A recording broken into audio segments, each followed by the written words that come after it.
오늘 예배드리는 우리 성도님들의 믿음은 성장하고 있습니까? 오늘 여러분들의 믿음은 자라고 있습니까? 오늘 우리들의 믿음은 만족할 만큼 진보를 이루고 있습니까? 진화하고 계신지요?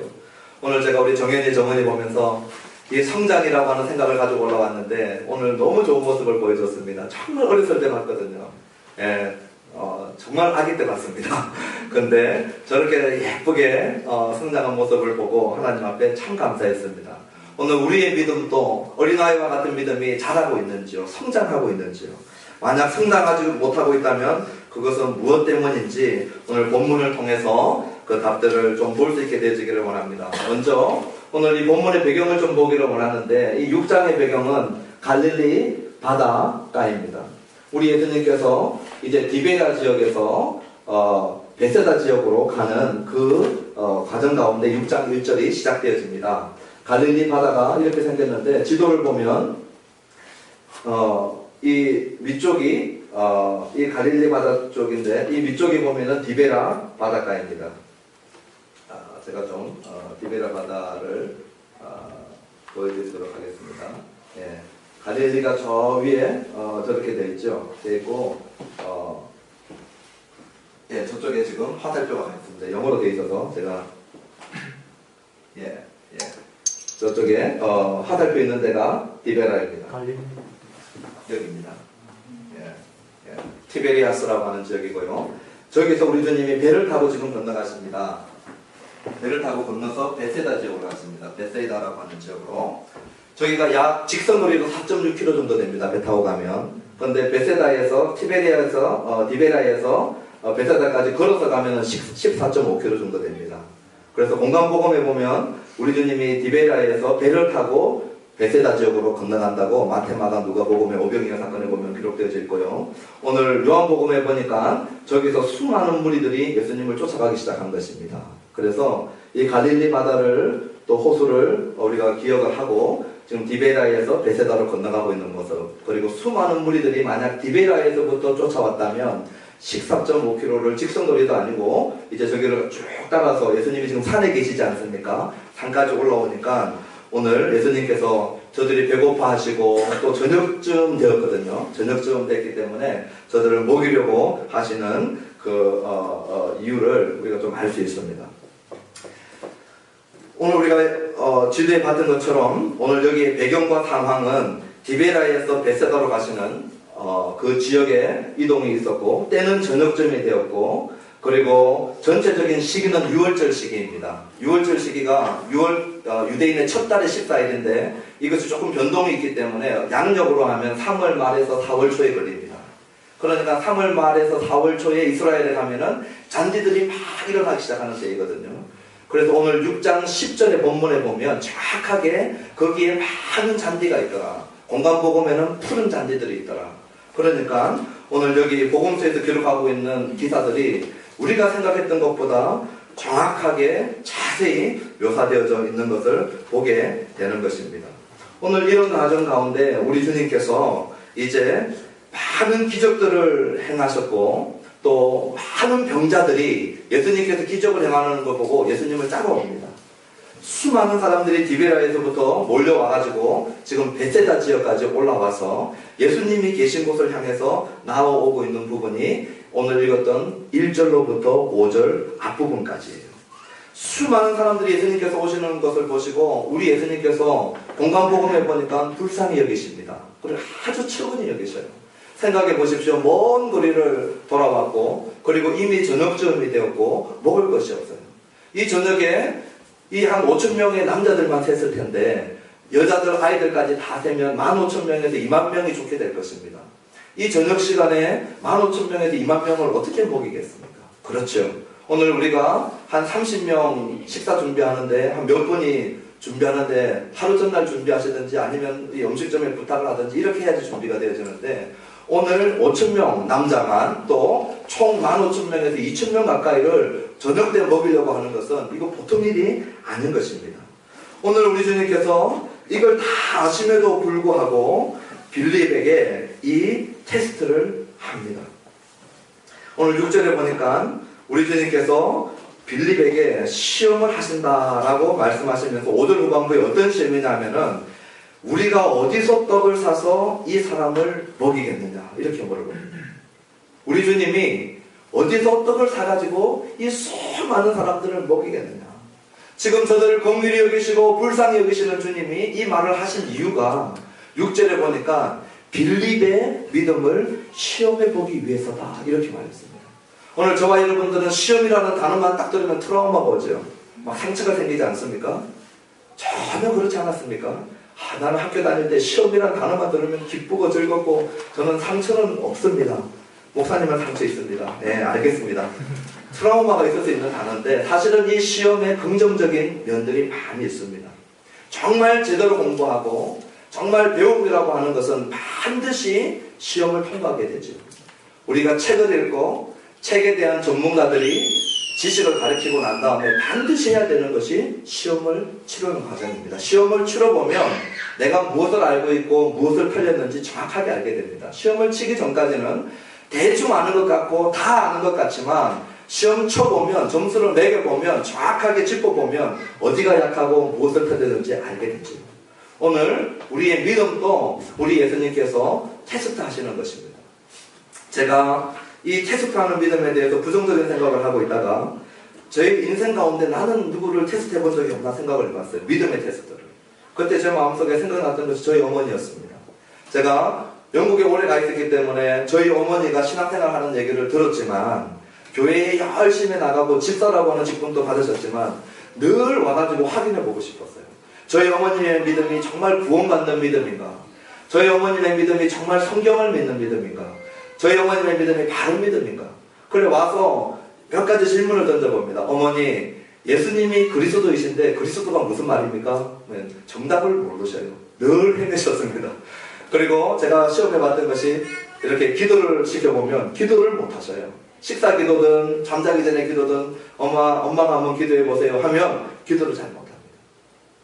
그런데 저희 어머니께서 2005년도에 소천하셨는데 제가 2004년도에 와서 저희 온 가족이 지리산을 갔다 오는 여름 휴가 기간이 있었습니다. 그때 돌아와가지고 식사를 할 때 온 가족이 모였을 때는 주로 제가 기도 당번이거든요.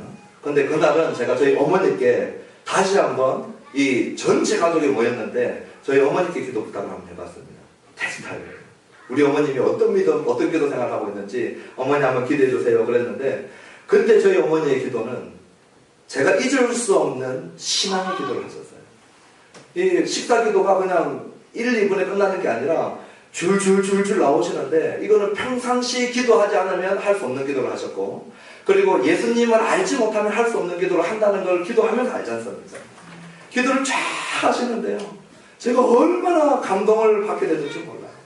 그때 그 기도를 듣고 저는 영국 가고 저희 어머님은 소천하셨어요. 근데 제 마음속에 그때 그 시험을 잘 통과하시고 아들이 낸 시험이었지만 그 테스트를 잘 통과하시고 그때 믿음을 보이시고 믿음의 기도를 하고 계셨던 저희 어머니 생각이 났던 걸 보면서 아들이 어머니를 낙심시키거나 안 좋은 부정적인 뒷꿍꿍이를 가지고 테스트하지 않지요. 좋은 마음을 가지고 저희 어머니의 믿음을 확인해보고 그 단계에서 부족한 것이 무엇인지 알아보고 그 부분을 다시 채워드리고 세워드리려고 테스트한다고 하는 것을 기억나게 하셨어요.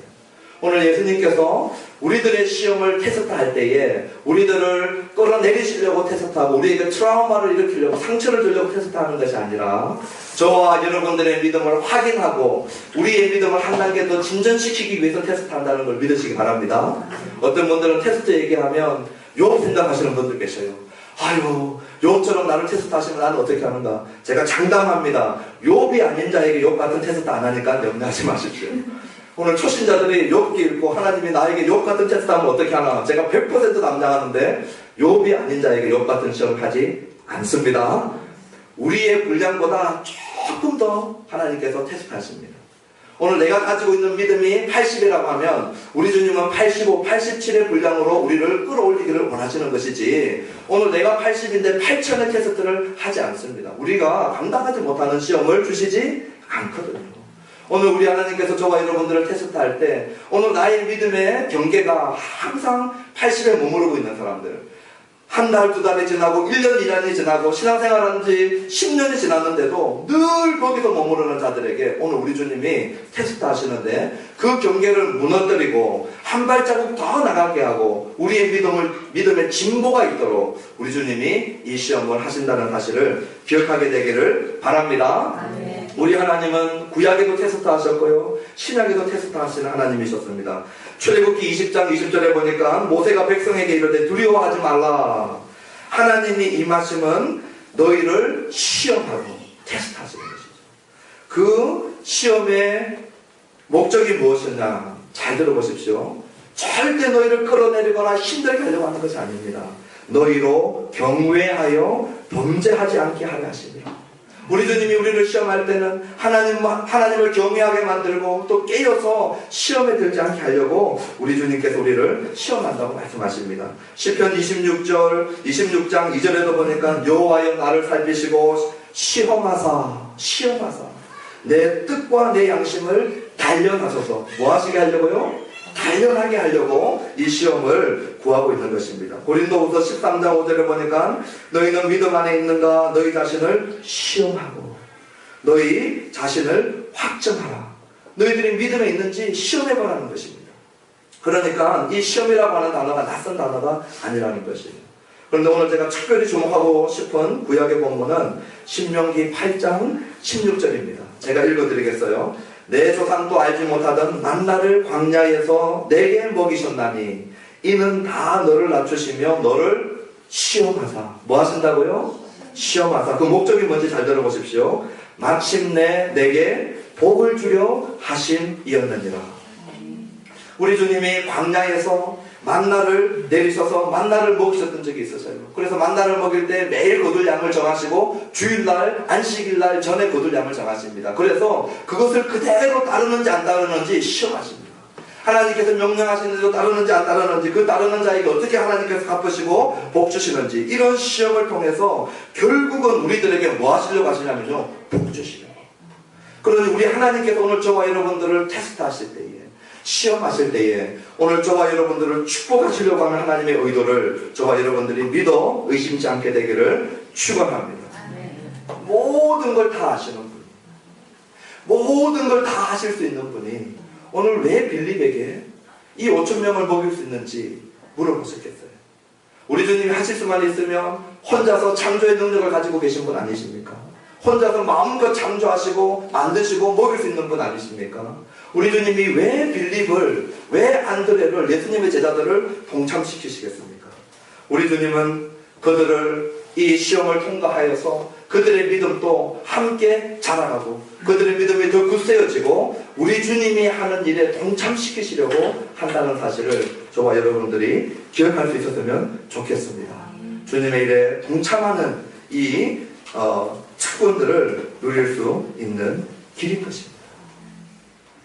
그러면 질문이 있어요. 왜 예수님이 12제자 중에 빌립을 불렀을까요?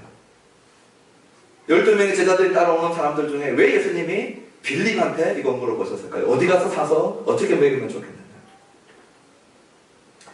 한 3가지 이유가 가능한 것 같습니다. 첫 번째는 요한복음 1장에 보면 빌립이 이 동네 출신입니다. 빌립이 베세다 출신이에요. 그러니까 베세다에 이마트가 어디 있는지, 롯데마트가 어디 있는지 꿰뚫어 보고 있는 사람이 빌립입니다. 이 지형을 너무 잘 알고 있는 것이죠. 그래서 아마 만약에 이 사람들을 먹이려고 할 때 어디서 어떻게 사서 먹으면 좋겠느냐 물어볼 때에 가장 가까이 물어볼 수 있는 사람 중에 한 사람이 빌립이었을 것입니다. 그런데 그냥 단지 베세다 출신이기 때문에 빌립에게 물어본 것 같지는 않으셔요. 오늘 1장 45절에 빌립이 이미 우리 예수님에 대한 고백을 한 것이 있습니다.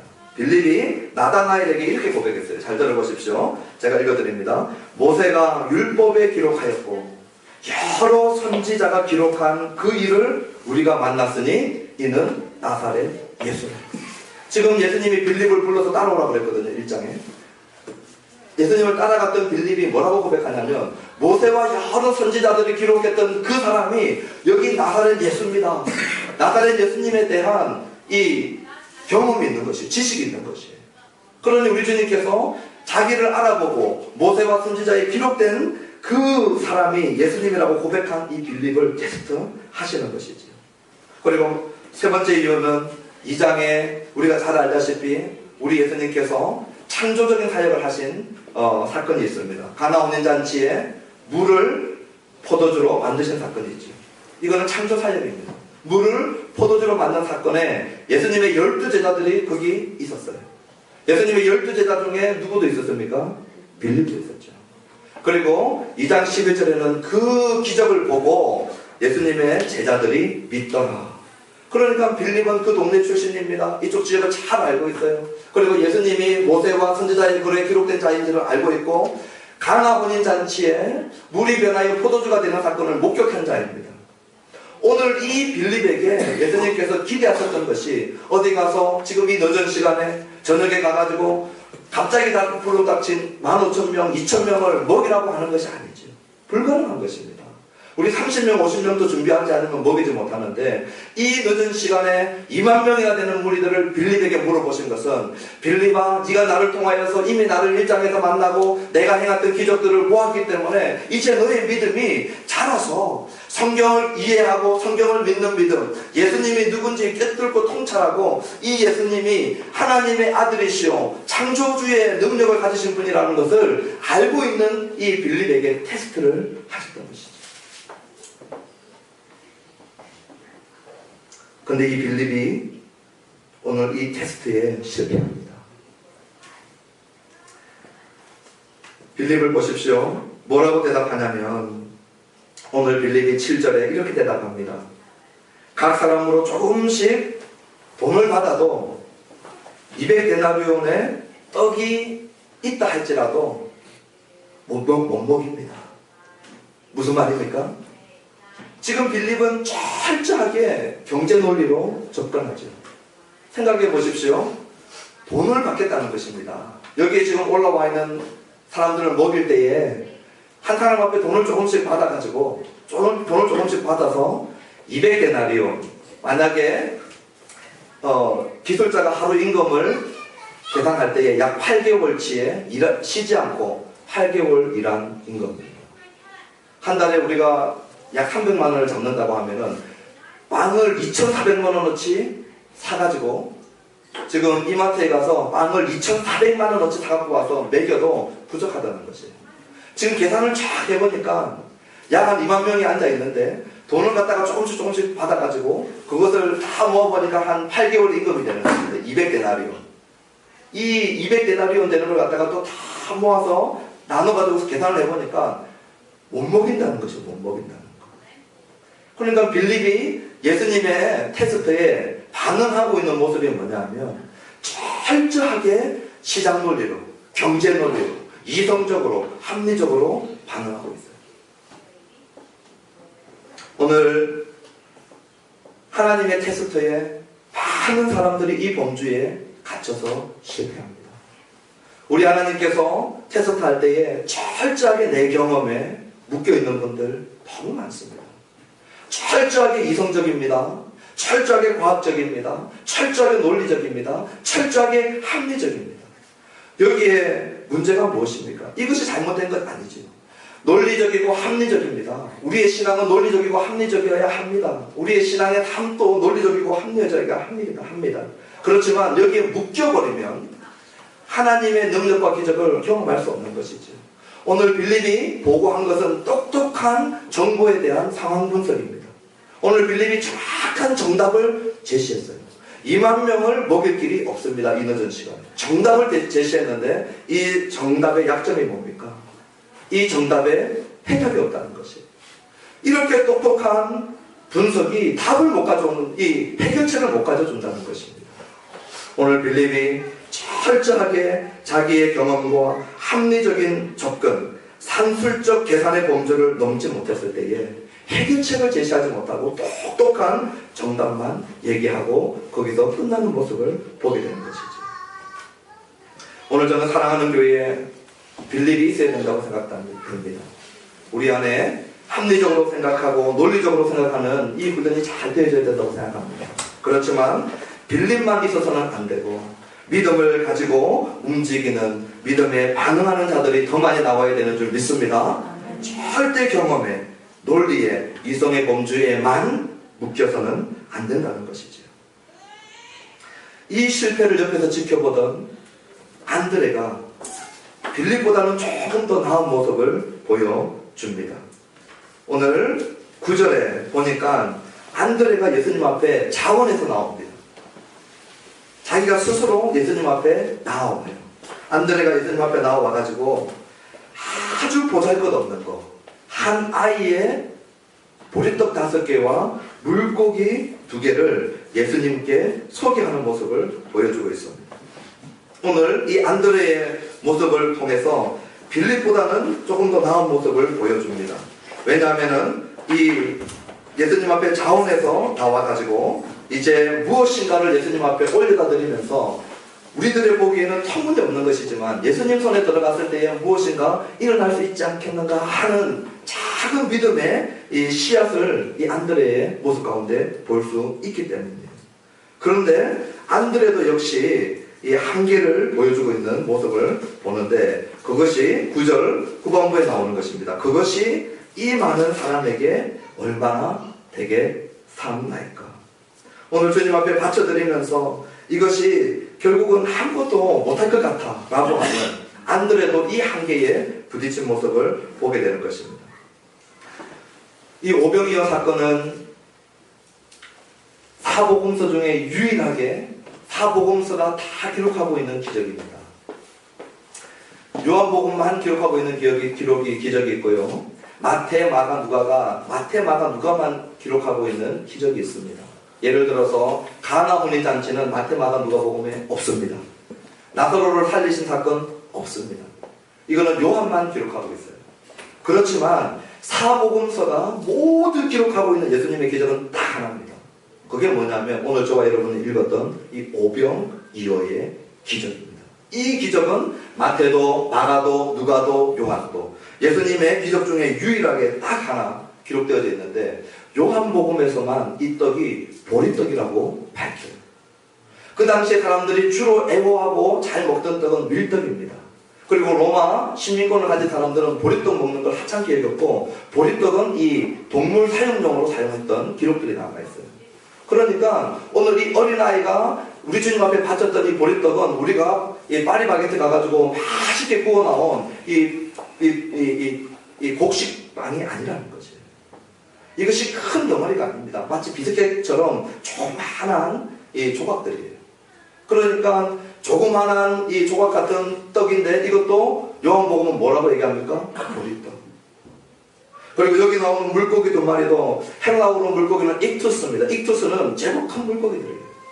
그런데 오늘 요한복음은 뭐라고 얘기하냐면 옵살리아라고 하는 다른 헬라어를 씁니다. 이 옵살리아라는 이 헬라어는 이 작은 우리 이 멸치보다 좀 큰 것 같이 전갱이 같이 이 작은 잔잔한 물고기들이에요. 그런데 그 당시에 이 옵살리아를 이 피클에 담궈가지고 이 보리떡이 다 가니까 같이 섞어서 먹었던 것이거든요. 그러니까 이 익투스를 안 쓰고 옵살리아라고 하는 단어를 쓰면서 작은 물고기 그것도 그냥 이 빵이라고 하지 않고 보리떡이라고 하는 걸 얘기하면서 이것이 얼마나 이 가난한 자가 먹고 있는 것인지 요한복음은 공간복음에서 침묵하고 있는 걸 저희들에게 말씀해 주십니다. 오늘 이 오병이어 사건을 얘기하면 대부분의 많은 사람들이 낭만적으로 얘기해요. 자, 이 갈릴리 바다의 호수를 내려다보면서 푸른 초원 위에 쫙 앉아가지고 이 웰빙 음식, 이 건강 음식, 이 보리떡을 먹는, 이 생선을 먹는 이 낭만적인 소풍을 생각하시는데 우리가 생각을 바꿔야 됩니다. 지금 이 사람들은 식민지 생활을 하던 시대예요. 생각해 보십시오. 식민지 생활을 하고 있던 시대의 사람들입니다. 우리가 일제히 식민지 압제를 받아보지 않았습니까? 식민 통치를 받는 사람들이 소풍 가서 모여서 즐겁고 이 휙 날아갈 여유가 없죠. 가난하고 굶주리고 압제받는 삶을 살아가고 있었던 것입니다. 보리떡 5개와 이 물고기 2마리가 그들의 삶 가운데 가난함을 보여주고 있는 모습들이에요. 5,000명이 모였지만 그것은 오늘 큰 축제가 있는 것이 아니라 식민지 생활하는 피곤한 삶을 살아가는 자들, 압제의 통치를 받아가면서 억압에 눌려서 기꺼이 죽지 못해서 하루하루 살아가는 자들이 소망을 품고 지금 몰려있는 모습입니다. 나중에 오늘 우리 끝나는 부분에 얘기하겠지만 왜 예수님이 그들을 뒤로 하고 그들이 임금을 삼으려고 할 때 뒤로 떠났는지 아십니까? 군사 독재 시대에 군중들이 2만 명 묘해서 이 사람이 우리나라를 선도할 자라고 얘기하면 칼에 베이죠. 지금 로마의 통치를 받고 있는 시대입니다. 헤로드 왕가가 로마와 완전히 결합되어지고 제사장들이 로마 세력과 완전히 결탁되어져 있어서 누구든지 자기 민족을 독립시키거나 자기 민족의 지도자의 이 씨앗이 보이면 제거되는 시대입니다. 견제받는 시대입니다.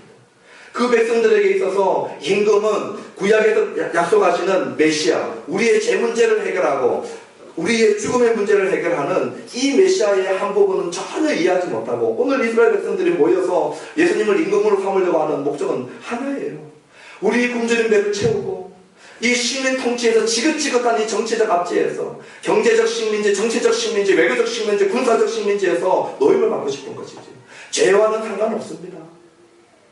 죄의 문제 때문에 이 죄신성을 받고 죽음의 문제로부터 해결받는 이런 영적인 부분하고는 상관없이 지극히 물질적이고 육체적인 임금을 삼으려고 할 때에 우리 주님이 떠나시는 것이죠.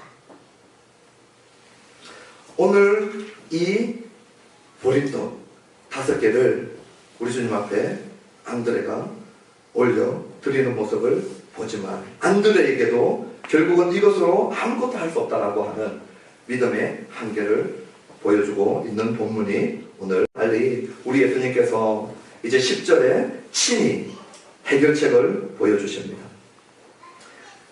무리들로 하여금 앉게 하지요. 잔디가 많은 곳에 앉게 합니다. 이 당시 유대 사회에서는 남자 여자들이 섞여서 앉지 않았어요. 그리고 어린아이와 여자들은 같이 있을 수 있지만 남자가 여자들하고 같이 섞이거나 남자가 어린아이와 함께 섞이지 않기 때문에 아마 남자들끼리 쫙 이렇게 한 50명씩 때를 지어서 앉았을 것입니다. 그리고 여자와 아이들도 50명씩 이렇게 때를 지어서 앉았을 것이에요. 그러니까 때를 지어서 쭉 앉히시고 난 다음에 앉아있는 그들에게 우리 주님이 그 보리떡 아무 이 쓸모없어 보이는 가난한 이 보리떡을 받아서 하나님 앞에 축사하십니다.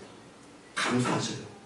우리 하나님 앞에 이것을 가지고 감사하시고 난 다음에 요한복음에서 이 보리떡을 우리 예수님이 직접 친히 떼어 주십니다. 이 디에토켄이라고 하는 이 헬라어를 쓰시는데요. 제가 이 얘기를 하는 것은 뭐냐면 3인칭 단수라는 것입니다. 우리 예수님이 요한복음에서는 직접 이 떡을 떼가지고 줍니다. 다른 복음서에는 제자들을 통하여서 줍니다. 그런데 요한복음에서는 예수님이 직접 떼서 주셔요.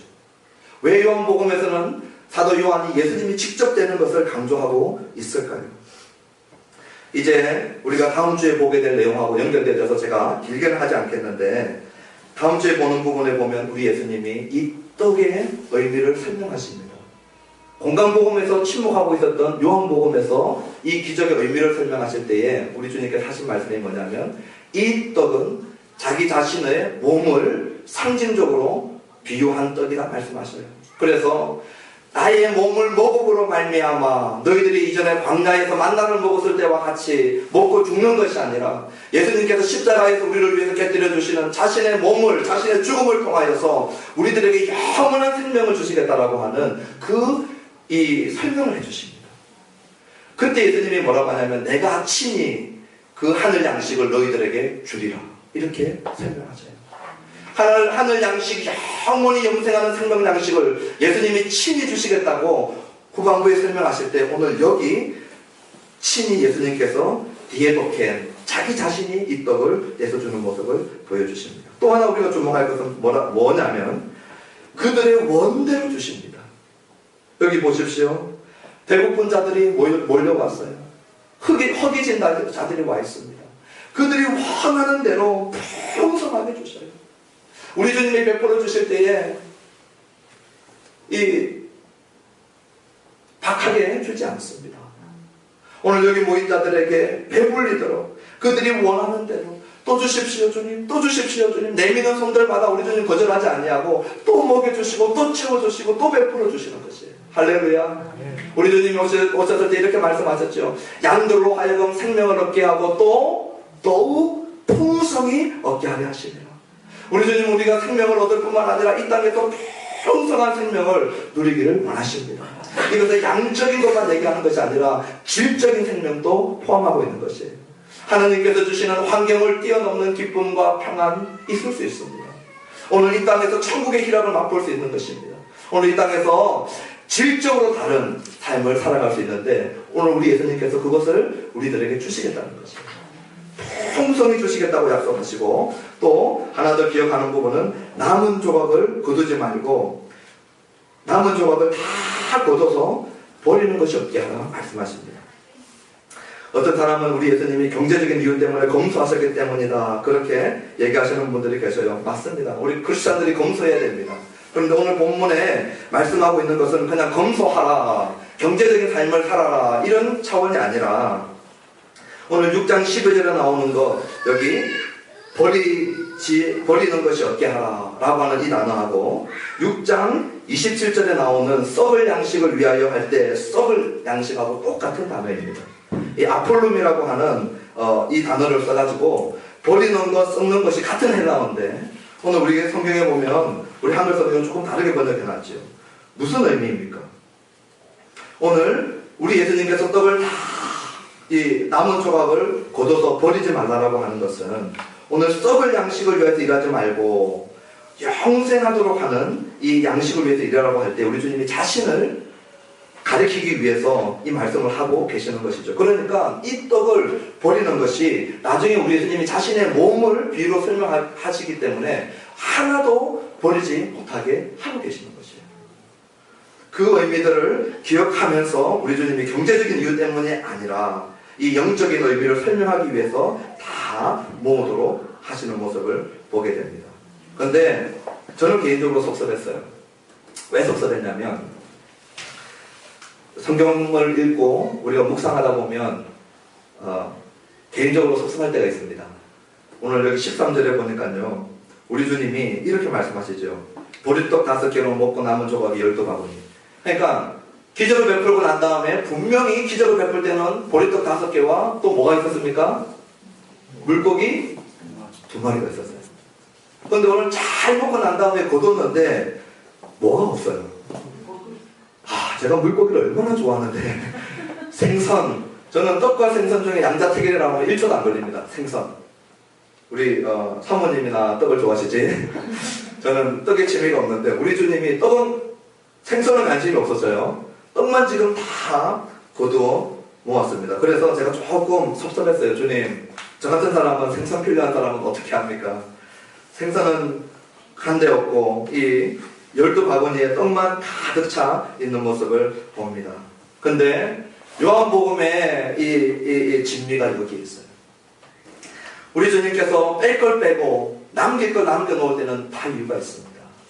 오늘 제가 헬라어를 조금 많이 썼는데 여러분 양해하셔야 될 것이 뭐냐면요, 오늘 여기 12바구니에 가득 찼더라 라고 하는 이 에게미산이라고 하는 단어가 요한복음에 딱 한 번 더 등장하는 것이 있습니다. 그것이 가나 혼인잔치예요. 그런데 우리 한글 성경에는 다른 단어로 쓰여 있기 때문에 우리가 이걸 놓치는데, 헬라어로는 똑같은 단어를 썼는데 어디에 쓰냐면 가득 찼더라에 쓰입니다. 에게미산. 요한복음 2장에 포도주가 떨어졌을 때 우리 예수님께서 하인을 명령해서 뭐라고 말씀하시냐면은 돌 항아리에 물을 뭐하라고 명령하시죠? 가득 채워라. 가득 채워라. 그랬더니 이 물이 아기까지 찼더라 할 때 이 아기까지 찼더라, 가득 채워라, 이 말이 에게미산이에요. 풍성하도록 철철 넘치도록 가득 채워라, 이렇게 말씀하셨어요. 그런데 오늘 여기 보니까 오늘 6장 13절에도 그 바구니에 그 떡들이 에게미산 안에 가득 찬 것이에요. 그러면서 생선은 빠져버립니다. 오늘 요한복음에 우리 주님이 기적을 행하시면서 창조적인 기적을 2가지 행했는데, 하나는 물이 포도주로 되는 것이고 하나는 이 오병이어로 5,000명을 먹인 사건이었는데, 결국 가득 차고 남은 것은 포도주와 떡만 남았어요.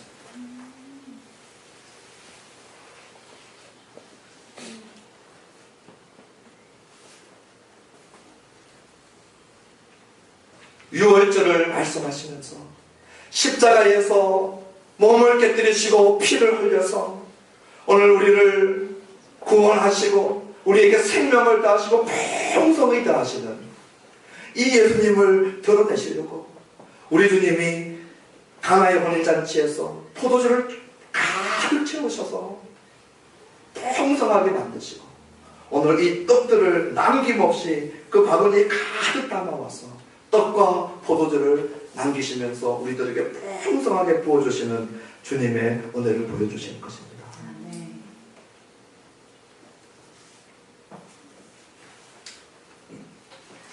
저는 요한복음 2장만 잔치라고 하면 잘못됐다고 생각합니다. 요한복음 6장의 잔치도 있는 줄 믿으시기 바랍니다. 2장의 혼인잔치, 그 모여있는 한 집에 모여있는 숫자밖에 잔치에 참석하지 못했어요. 오늘 이 6장에 5,000명, 15,000명, 20,000명이 우리 주님이 베풀어 주시는 잔치에 참여했습니다. 할렐루야. 2장에도 잔치요, 6장에는 더 큰 잔치가 벌어지시는 것이에요. 마지막으로 14, 15절에 보면 실패하는 무리들이 보입니다. 이런 기적을 보고도 그들은 우리 예수님께 와가지고 이 예수님을 자기들의 임금으로 삼으려고 합니다. 이 표적을 보고 이분이 선지자라고 하는 이 깨달음을 갖습니다. 여기까지는 좋아요. 그러는데 그들이 억지로 예수님을 자기들의 임금으로 삼으려고 합니다. 그런데 우리 주님이 임금되지 않지요. 우리 주님이 이 땅에 오셔서 하나님의 나라를 이루려고 이 땅에 하나님의 나라의 임금 되려고 오셨습니다. 오늘 이 15절에 나와 있는 이들이 예수 우리 왕이여 이곳에 오소서 보좌로 주여 임하사 나를 통치하시고 나를 다스리소서. 그 임금이 아니기 때문에 떠나시는 거예요. 오늘 저와 여러분들이 찬양하는 것처럼 예수님 나의 마음 보좌에 오시고 나의 인생 보좌에 오시고 나의 사업에 오시고 나의 가정에 오시고 나의 결혼에 오시고 나의 데이트에 오시고 나의 학교 직장 생활에 오시고 다스리십시오. 그 임금이 아니에요. 오늘 이 사람들이 임금으로 삼으려고 하는 것이 무엇입니까? 자기들이 먹고 배불렀기 때문이다. 26절에 설명해 놓고 있습니다. 우리 다음 주에 볼 내용입니다. 자신의 욕심을 채우는데 예수님을 이용하는 것이죠. 그리고 다음 주에 볼 내용인데 30절에 보면 저들이 또 표적을 구합니다. 예수님 표적 더 보여주십시오.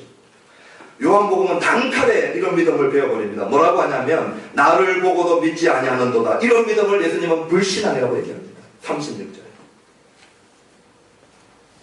건강한 믿음은 어떤 믿음입니까? 요한복음이 요구하는 믿음은 어떤 믿음입니까? 보고 표적을 보고 육신적인 것을 채우는데 국한되는 만족하는 그런 믿음이 아니라 예수님의 말씀을 듣고 증언을 듣고 예수님께서 하신 목격자들의 목격담을 듣고 믿는 믿음입니다. 눈에 보이지 않아도 진리의 말씀을 듣고 목격자들의 증언을 듣고 그들의 증언을 신뢰하고 믿는 이 믿음을 요한복음은 진짜 믿음으로 인정하는 것이에요. 오늘 이 무리들은 이 시험에 다 실패하죠. 전부 다 배를 채우려고 그리고 표적을 쫓아서 또 표적을 보여주니 이 큰 표적을 보고도 뒤에 가면 30절에 가면 또 표적을 또 보여달라고 합니다. 끝이 없어요. 우리 주님이 그들의 신앙을 불신앙이라고 정의를 내리는 것이죠.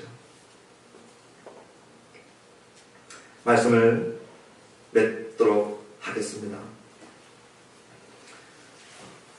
오늘 예배에 참석하시는 저와 여러분들 가운데 혹시 주님께서 우리들을 테스트하고 있지는 않으신지요? 오늘 여러분의 믿음을 우리 하나님은 테스트하고 있지 않으십니까? 물질적인 부분에 우리 주님이 여러분들의 믿음을 테스트하지 않습니까? 11조를 하지 못했던 분들에게 11조라고 하는 것은 쉬운 일이 아닙니다. 이 물질을 어려운 삶 가운데 하나님 앞에 드리는 건 절대 쉬운 일 아닙니다. 하지만 이 11조의 테스트를 한번 통과해보면 내가 이 바운더리를 나의 믿음은 80이지만 내가 85로 끌어올려서 하지 못했던 11조를 하게 될 때에 우리 하나님 앞에서 하나님께서 축복하시는 것들을 경험하게 됩니다. 제가 이번 주중에 한 형제님 우리 성도님들하고 대화하면서 그 얘기를 하시더라고요. 10분의 1만 드리는 줄 알았더니 하나님께서 10분의 9를 관리하여 주시고 보호하여 주시고 축복하시더라고요.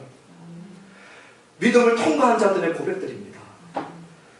우리의 마음속에 어떤 분들에게 감동을 주십니다. 우리 지정원 검제가 오늘 얘기 들었었는데 성령께서 감동 주실 때 참 주저하게 되죠.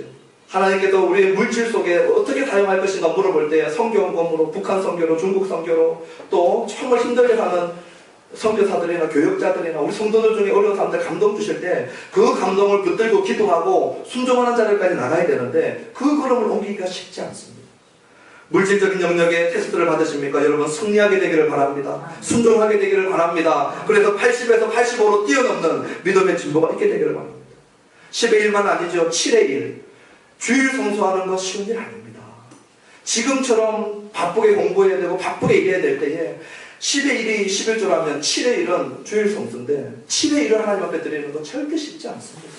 하나님 앞에 정말로 이 테스트를 받고 많은 이 갈등 속에서 7의 1을 주님께 드리고 7의 1을 들여다보면 3일 예배도 금요철화도 새벽 예배도 아니면 가까이 나오지 못하는 분들은 그 지역에서 기도하는 자리로 들어갈 수 있게 되는 줄 믿습니다.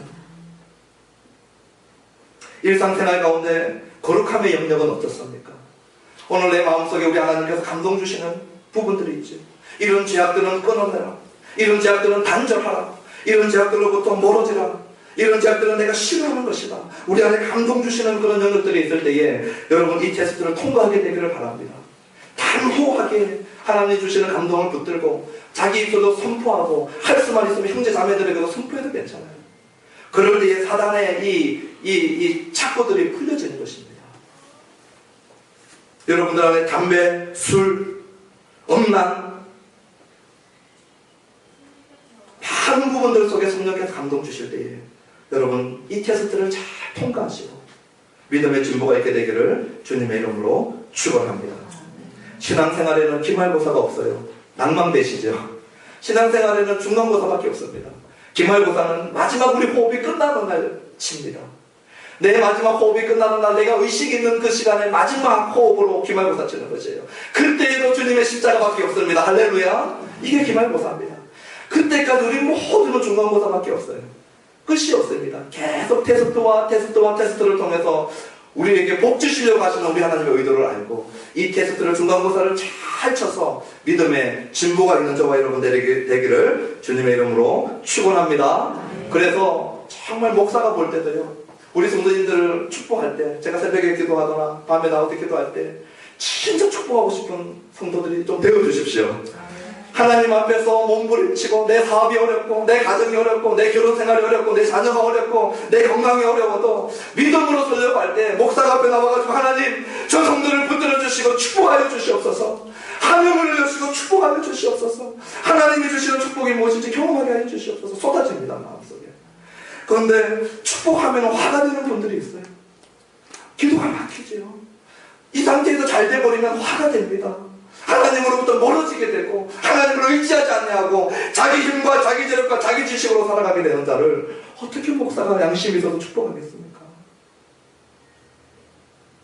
하나님이 주시는 테스트 안에 신앙으로 순종하게 되기를 주님의 이름으로 축원합니다. 기도하겠습니다.